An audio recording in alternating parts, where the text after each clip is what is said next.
Please open in your learning workbook to page 160 and read along as we learn together. Section 4.1, Inverse Functions. There are three learning objectives. 1. Identify one-to-one functions. 2. Determine whether two functions are inverses. 3. Find the inverse of a function.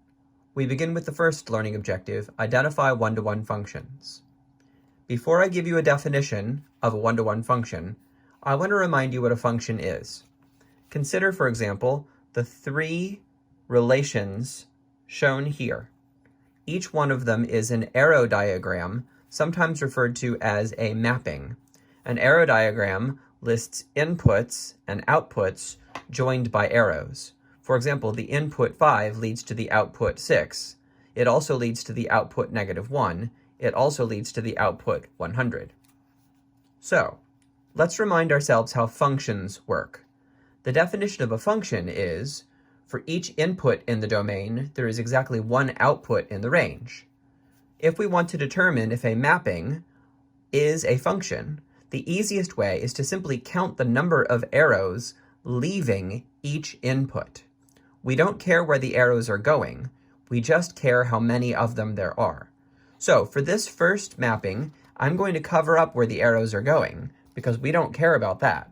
We're just going to count how many arrows there are. How many arrows are leaving the input 5? The answer is 3. And because that's more than 1, this relation is not a function. Okay, let's move on to our next relationship. How many arrows are leaving the input 7? The answer is 1. How many are leaving the input -2? The answer is 1. How many are leaving the input 200? The answer is 1. Notice the answers that we got were 1, 1, 1. If for each input in the domain there's only one output in the range, then what we're dealing with is a function. This second picture represents a function. Okay, let's look at the third one. How many arrows are leaving 9? 1. Leaving -4? 1. Leaving 400? 1. Therefore, this is also a function. Okay, now that we've reviewed what functions are, we're ready to learn the next definition, which is the topic of this learning objective. One-to-one functions. Let's read together. Definition. A function is one-to-one if, for any two different inputs, you get two different outputs. Okay, so clearly, part of the definition is that we're dealing with a function. So let's just temporarily get rid of this one diagram, which is not, and focus our efforts on the other two. All right, between these two diagrams, the one on the left is a function that also happens to have the extra property of being a one-to-one function. And then the one on the right is a function which lacks that property. Let's see if we can figure out why that might be true. Let's look at this last relation here. Specifically, let's look at the inputs 9 and -4. 9 is an input that leads to 10. -4 is an input that also leads to 10. When we compare that to the definition, we find that it violates the definition.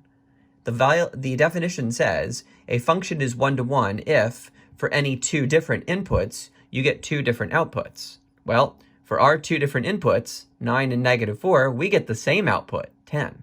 So, is this a function? Yes. But is it a one-to-one function? No. All right, now we turn our attention to this relation. It's a function, but is it also a one-to-one function? The answer is yes.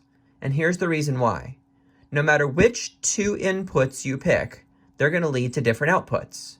For example, if you pick 7 and -2, the 7 leads to 8, the -2 leads to 300, 8 and 300 are different. So two different inputs led to two different outputs. This will be true no matter which two inputs you pick. For example, 7 and 200 lead to 8 and -3, which are different. -2 and 200 lead to -3 and 300, which are different. So, is this relation a function? Yes. Does it also have the extra property of being a one-to-one function? Yes. Okay, so we've now discussed the idea of a one-to-one function when it comes to an arrow diagram, also known as a mapping. let's turn our attention to another kind of relation, which would be a graph. I'd like you to recall that any function passes the vertical line test. If a function also passes the horizontal line test, then it makes it a one-to-one function. We're going to learn about that next. All right, we now turn to page 161 of the Learning Workbook. We're going to use the same approach here that we did a moment ago. Let me first remind you how functions work. All right, I've got 3 graphs, and for each one, we're going to talk about whether it's a function or not. A graph represents a function if it passes the vertical line test. If you can find a vertical line that will intersect the graph of your relation at more than one point, then it is not a function. For example, consider this circle. If I draw a vertical line, I can hit the circle at more than one point. Therefore, this relation is not a function. Let's look at the second relation. If I draw a vertical line, it will intersect the blue curve only once. No matter how many times I try, every vertical line would hit it only once. Therefore, this relation is a function. All right, third relation. Same result. If I draw a vertical line, it will hit the blue curve exactly 1 point. And no matter how many vertical lines I draw, each vertical line will intersect at exactly 1 point. So, we hear some familiar phrasing based on comparison to the previous topic that we were exploring. When we make our vertical lines for these two problems, we were getting 1, 1, 1, 1. Therefore, these are functions. But with this one over here, the moment we get something bigger than 1, we can conclude that it is not a function. Okay, so we've now talked about functions. Let's go to the more sophisticated definition of one-to-one function. I'm going to cover up this relation here, because that's not going to be part of our discussion. And let's read the definition.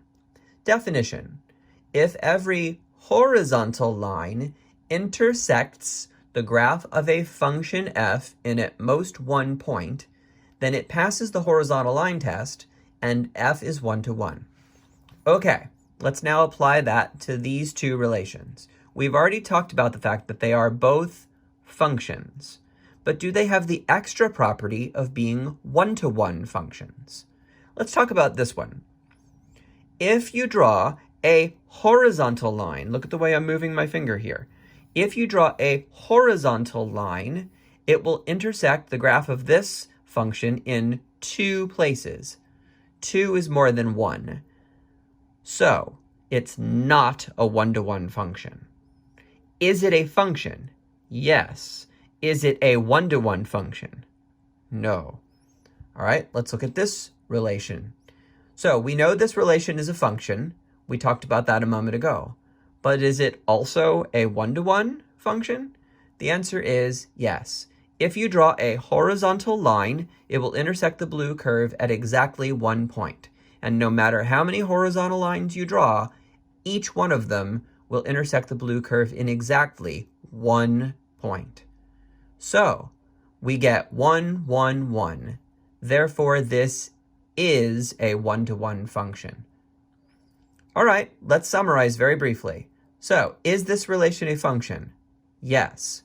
Is it also a one-to-one function? Yes. Is this relation a function? Yes. But is it also a one-to-one function? No, because it fails the horizontal line test. All right.